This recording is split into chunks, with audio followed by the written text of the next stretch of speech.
నమస్కారం జీనియో న్యూస్ కు స్వాగతం। దేశ చరిత్రలోనే కని విని ఎరుగని మార్పునకు ఫ్యామిలీ డాక్టర్ కార్యక్రమంతో శ్రీకారం చుడుతున్నామని ఆంధ్రప్రదేశ్ ముఖ్యమంత్రి వైఎస్ జగన్మోహన్ రెడ్డి పేర్కొన్నారు। గురువారం లింగంగుంట్లలో ఈ పథకాన్ని ఆయన ప్రారంభించారు। ఈ సందర్భంగా ఏర్పాటు చేసిన కార్యక్రమంలో వైఎస్ జగన్మోహన్ రెడ్డి మాట్లాడుతూ రాష్ట్రంలోని ప్రతి ఒక్కరికి మెరుగైన వైద్య సేవలు ఇంటి ముంగిట్లోనే అందించాలన్నదే ప్రభుత్వ లక్ష్యమని చెప్పారు। వైద్యం అందక ఏ పేదవాడు కూడా ఇబ్బంది పడకూడదని ఈ స్కీమ్ను తీసుకొచ్చినట్లు తెలియజేశారు। ప్రజలందరికీ ఆరోగ్య భరోసా కల్పించేలా మన ప్రభుత్వం ఫ్యామిలీ డాక్టర్ కార్యక్రమాన్ని చేపట్టిందన్నారు। ఈ రోజు సామాన్యుడికి అంటే పేదవాడికి అందే వైద్యం విషయంలో దేవుడి దయతో దేశ చరిత్రలోనే కని విని ఎరుగని ఒక గొప్ప మార్పుకు ఒక గొప్ప కార్యక్రమానికి ఈరోజు ఇక్కడ ఈ గ్రామం నుంచి ఇక్కడ నుంచి శ్రీకారం చుడతా ఉన్నాము అని చెప్పడానికి చాలా సంతోషపడతా ఉన్నాను।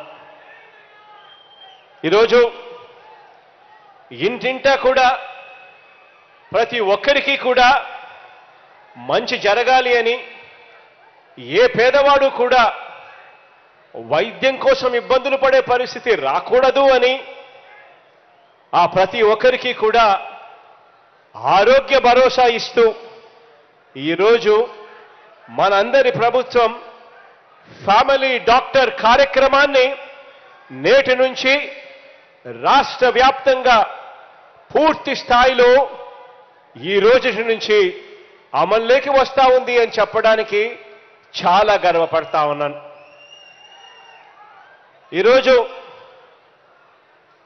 ఈరోజు మొదలయ్యే ఈ కార్యక్రమం రాష్ట్ర వ్యాప్తంగా కూడా ఈ రోజు నుంచి మొదలయ్యే ఈ కార్యక్రమంతో డాక్టర్ కోసం మీరు వెళ్ళాల్సిన పని లేదు। మీ గ్రామం నుంచి ఎక్కడికెక్కడో పట్టణాలకు కూడా పోవాల్సిన పని లేదు। డాక్టరే మీ గ్రామానికి వస్తాడు, మీ ఇంటి చేరువకే వస్తాడు, మీ కుటుంబం కోసం, మన పేదల కోసం అక్కడికే డాక్టర్ వస్తాడు, డాక్టర్ సేవలు వస్తాయి, మందులు కూడా మీ గ్రామానికే మీకు చేరువలో ఉండేట్టుగా మీ దగ్గరికే వచ్చే ఒక గొప్ప కార్యక్రమమే ఫ్యామిలీ డాక్టర్ కాన్సెప్ట్ అని చెప్పడానికి కూడా గర్వపడతా ఉన్నాను। 10th పేపర్ లీకేజ్ లో బండి సంజయ్ను కుట్రపూరితంగా ఇరికించారని బీజేపీ ఎమ్మెల్యే రఘునందన్ రావు ఆరోపించారు। పేపర్ లీక్ పై వరంగల్ సిపి 2 రోజుల్లో 2 రకాలుగా చెప్పారని, పూర్తిగా కట్టుకథలు అల్లారని విమర్శించారు। రాష్ట్ర ప్రభుత్వం చెప్పాలనుకున్న మాటలన్నీ సిపి ద్వారా చెప్పించిందని, సంజయ్ పై కేసు వెనుక రాజకీయ కుట్ర దాగి ఉందని ఆరోపించారు। ఈ కేసులో కీలకంగా ఉన్న శివగణేష్ ఫోన్ను ఎందుకు సీజ్ చేయలేదని ఆయన ప్రశ్నించారు। తప్పు చేసింది Bharatiya Janata party కార్యకర్తనా, BRS కార్యకర్తనా, టీచరా, స్టూడెంటా, media మిత్రుడా అనేది పక్కన పెట్టి తప్పు ఎవరు చేసినా వారిని శిక్షించాల్సిందే। లక్షలాది మంది అమాయకులైనటువంటి 10th క్లాస్ విద్యార్థుల జీవితాలతో ఆడుకునేటువంటి హక్కు ఈ పార్టీ ఆ పార్టీ ఏ పార్టీకి సంబంధించినటువంటి నాయకులకు లేదు। ఇది బాధాకరమైనటువంటి విషయం। ఫస్ట్ ఆఫ్ ఆల్ ఈ చర్యలో పాల్గొన్నటువంటి వాళ్ళు ఎవరని ప్రభుత్వం తెలిసినా, పోలీసు వాళ్ళు తెలిసినా వాళ్ళందరి మీద కూడా కఠిన చర్యలు తీసుకోవాలని నేను మీ ద్వారా రాష్ట్ర ప్రభుత్వానికి సవినయంగా అప్పీల్ చేస్తా ఉన్నాను। ఇక్కడ జరుగుతున్నటువంటి పొరపాటు వల్ల, ఈ ఇన్సిడెంట్ వల్ల అనేక మంది తల్లిదండ్రులు, వారి పిల్లలు, అనేక మంది అమాయకులైనటువంటి 10th క్లాస్ విద్యార్థులు ఆందోళనకు గురవుతా ఉన్నారు। కాబట్టి దీనికి ముగింపు పలకాలని రాష్ట్ర ప్రభుత్వానికి అప్పీల్ చేస్తారు। ఎయిమ్స్ లో 4 ఏళ్ల క్రితం మెడికల్ కాలేజ్ వస్తే ప్రధాని మోదీ ఇప్పుడు వచ్చి కొబ్బరికాయ కొడుతున్నారు। ఈ 4 ఏళ్లు ఏం చేశారని తెలంగాణ మంత్రి హరీష్ రావు ప్రశ్నించారు। ప్రధాని వస్తున్నారని బీజేపీ నేతలు చేస్తున్న ప్రచారంపై ఆయన మండిపడ్డారు। ఏప్రిల్ 8న ప్రధాని మోదీ తెలంగాణకు రానున్నారు। ప్రధాని టూర్ నేపథ్యంలో మంత్రి హరీష్ రావు పలు కీలక వ్యాఖ్యలు చేశారు। ఒక్క మెడికల్ కాలేజీకే ఇంత హడావుడి చేస్తున్నారు। గతేడాది ఒకేసారి 8 మెడికల్ కాలేజీలకు కొబ్బరికాయ కొట్టినం। తెలంగాణ బీజేపీ రాష్ట్ర అధ్యక్షుడు బండి సంజయ్ను 10వ తరగతి పేపర్ లీక్ ఘటనలో 14 రోజుల రిమాండ్కు పంపిన విషయం తెలిసిందే। అయితే బీజేపీ ఆవిర్భావ దినోత్సవం సందర్భంగా తాజాగా బండి సంజయ్ జైలు నుంచే కార్యకర్తలకు లేఖ రాశారు। 4 దశాబ్దాల ప్రస్థానంలో ఎన్నో ఆటుపోట్లు ఎదుర్కొన్నామని తెలియజేశారు।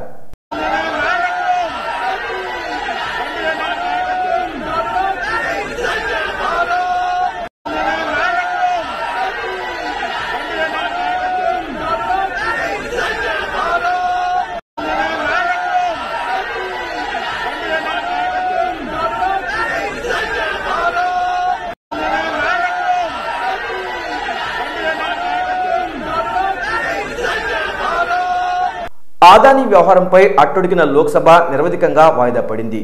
సభలో చర్చ జరగకుండా బీజేపీ కుట్ర చేసిందని ఆరోపించాయి విపక్షాలు. పార్లమెంట్ నుంచి విజయ్ చౌక్ వరకు విపక్షాలు తిరంగా ర్యాలీని చేపట్టాయి. ఆదాని వ్యవహారంపై జేపీసీ విచారణ చేపట్టాలని డిమాండ్ చేశాయి. आर्थिक दृष्टि से घोटाले हो रहे हैं, उसके बारे में एक आवाज में सदन में उठाना ये हमारा सबका मकसद है. इसीलिए हमने एक नोटिस दी थी 267 के तहत. मैं आपके लिए वो पढ़ के बताऊंगा ताकि उसमें क्या चीज़ें हमने लिखी है इसका थोड़ा सा ठीक ढंग से उसका मालूमात आपको मिले. ये suspension of business notice under rule 267 for 2nd February 2023. I hereby give notice under Rule 267 of the Rules of Procedure and Conduct of Business in the Council of States of Rajya Sabha of my intention to move the following motion. ఏపీలో జగనన్నే మా భవిష్యత్ కార్యక్రమం నిర్వహిస్తున్నట్లు రాష్ట్ర ప్రభుత్వ సలహాదారు సజ్జల రామకృష్ణారెడ్డి వెల్లడించారు. ఏప్రిల్ 7 నుంచి 20వ తేదీ వరకు ఈ కార్యక్రమం జరుగుతుందని చెప్పారు. ఈ కార్యక్రమ నిర్వహణకు సంబంధించిన సన్నాహాలన్నీ పూర్తయ్యాయని తెలియజేశారు. మేము తెలుసుకోవడానికి వీలవుతుందనే ఉద్దేశంతో టేకప్ చేసిన ఈ ప్రోగ్రాం ఈ ఏప్రిల్ 7వ తేదీ నుంచి 20వ తేదీ వరకు 14 రోజుల పాటు ఒక యజ్ఞంలాగా జరగబోతోంది.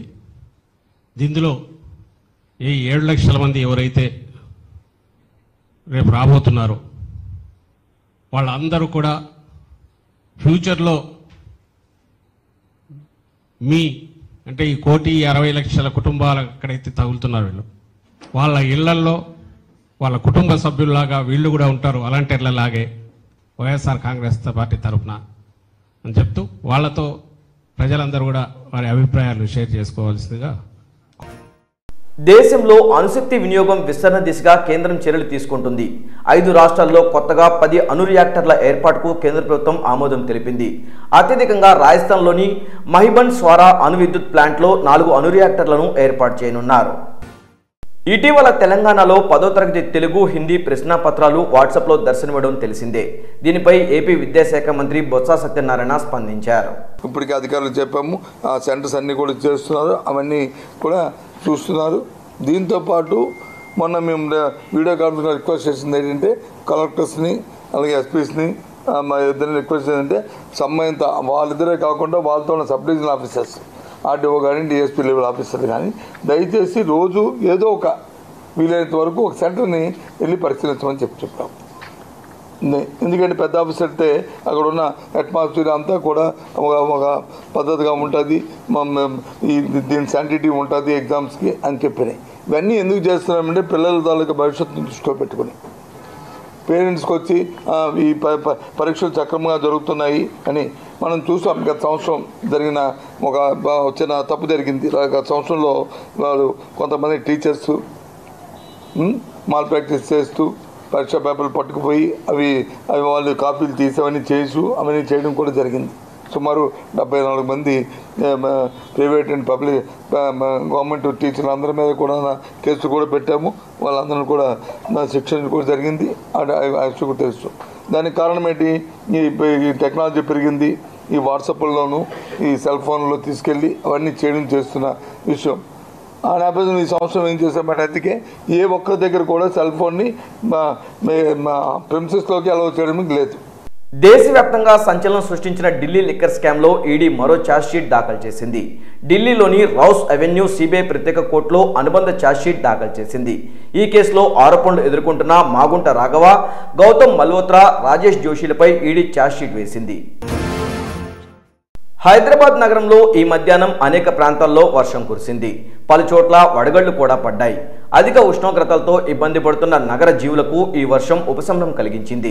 Saidabad, Amberpet, Kachiguda, Uppal, Mallapur, Nallakunta, Lalapet, Nacharam, Habsiguda, Goshamahal, Koti, Abids, Basheerbagh, Sultan Bazar, Ramnagar, Gandhinagar, Musheerabad, Vidyanagar, Domalguda, Adikmet, Chilakalguda, Kavadiguda, RTC cross roads, Bagh Lingampally, Paradise, Warasiguda, Ramgopalpet, Bansilalpet, Suraram, Jeedimetla, Quthbullapur ప్రాంతాల్లో వర్షం కురిసింది.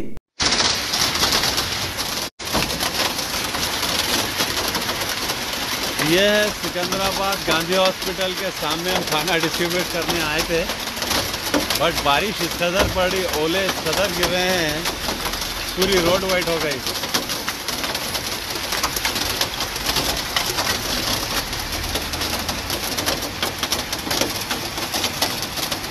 पूरे इस कदर बारिश हो रही है, सारी रोड पे ओले ही ओले हैं।